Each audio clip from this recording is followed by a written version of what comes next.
Raising money is supposed to be the big moment. The round closes. The wire hits. The founders post their "we're just getting started" tweet. From the outside, it looks like the startup has made it. From the inside, for a lot of you, that's exactly when things start to fall apart. In this video, I'm going to break down how naive, ego-drunk founders destroy their own startups after funding, and what that means for you if you're working there. You're watching Create a Leveraged Life, and this is video 4. The illusion of safety after funding creates a dangerous illusion. We have money now, we're safe. Founders stop feeling hungry. They stop listening as closely to customers. They feel like the hardest part is over.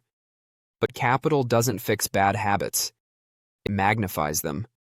If a founder was undisciplined before, they're now undisciplined with a much bigger credit card.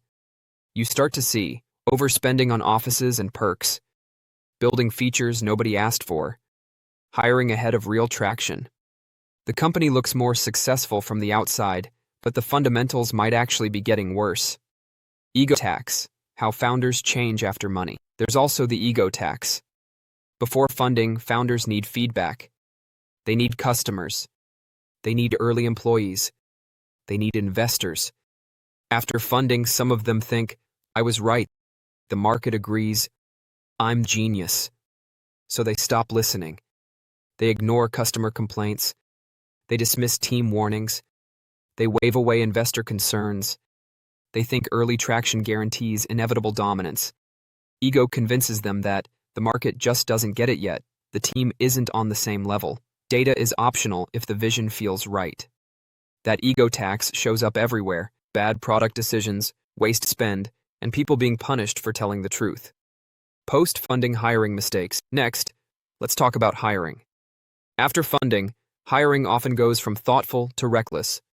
Founders suddenly feel pressure to build a real company, so they hire big-title executives who don't fit the stage, hire friends, drinking buddies, or people who flatter them, hire way too many people, way too fast.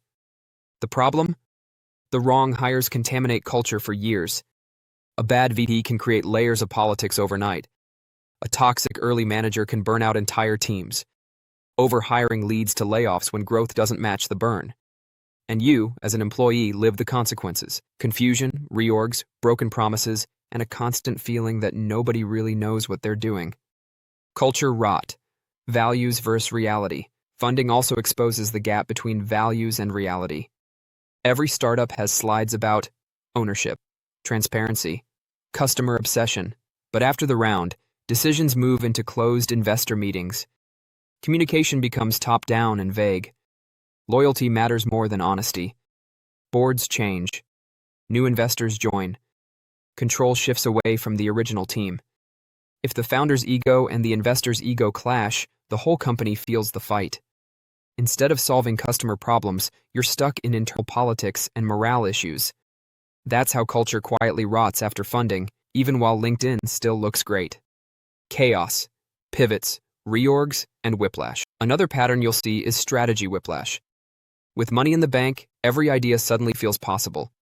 So the company tries to enter too many markets at once, build too many products at the same time, change priorities every quarter. You get endless pivots, constant reorgs, and projects that die just as they're about to ship. Instead of depth, you get thrash. Instead of learning, you get reset buttons. Founders tell themselves they're being nimble and agile, but what really happens is nobody knows what success looks like anymore. You can't build leverage in your role when the game keeps changing every month. Toxic investors and boards. Sometimes it's not just founders. It's also the investors. Toxic investors push for excessive control. Weird terms that shift all risk to the founder.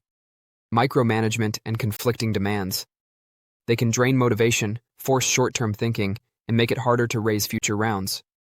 When founders and investors are misaligned, the stress rolls downhill. Who absorbs it? You. The team.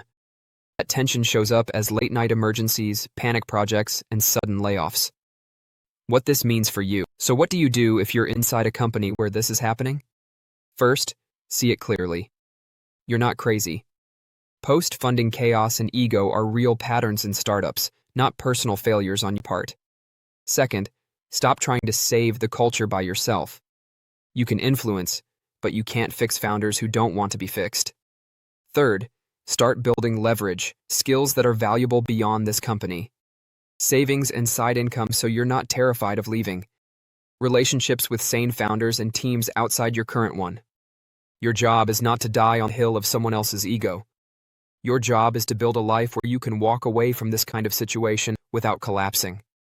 Call to action. If any of this sounds like your startup, the ego after funding, the bad hires, the culture rot, the constant chaos, don't ignore it. You can't control how your founders handle money. You can control how much leverage you build and how long you decide to stay. Subscribe to create a leveraged life. In the next videos, we'll go deeper into how to build leverage while you're still in a messy environment and how to choose better founders and companies next time so you don't repeat this cycle.